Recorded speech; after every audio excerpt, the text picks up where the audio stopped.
नमस्कार। मेरी अज की ये वीडियो इसका शीर्षक है साढ़े डोगरी नाम। अस डोगरे लोग हाँ तो साढ़े डोगरी नां ऐसे मां बब्बै ने निक्के होंदे मतलब रखे दे होंदे।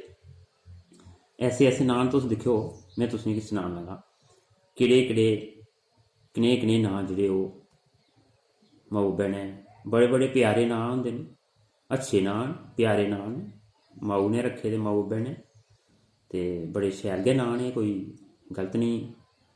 पर दिक्खो केड़े केड़े नां, जियां कुंगरी, फुंग, गम्मू, जमीरू, फिंग, कांचरू, गलोदू, लफा, लंगड़ू, जीजू,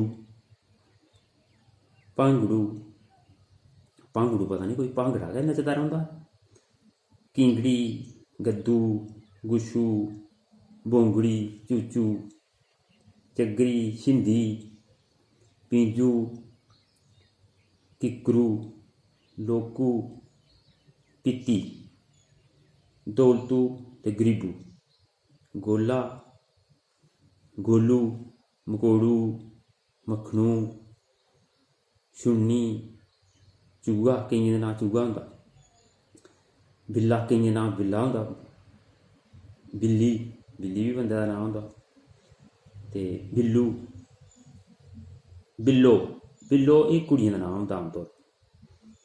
भिंडी, दिक्खो भिंडी, साढ़े इक मुड़ा है ओह्दा नां भिंडी, बड़ा चंगा मुड़ा वैसे ओह् साढ़े आंदा रौंह्दा ओह्। रमालू, गग्गू, घाइयां, लाडू, लुंडी, गोला, गोलू नां रक्खे दा होंदा केइयें कुड़ियें दा, मुड़ें दा ऐसे नां माऊ बब्बै ने बड़े प्यार लाड़ प्यार दे नां रक्खे दे होंदे माऊ ने। यही गल्ल है, इसदे बारे च वीडियो मैं सोचेआ बनाना।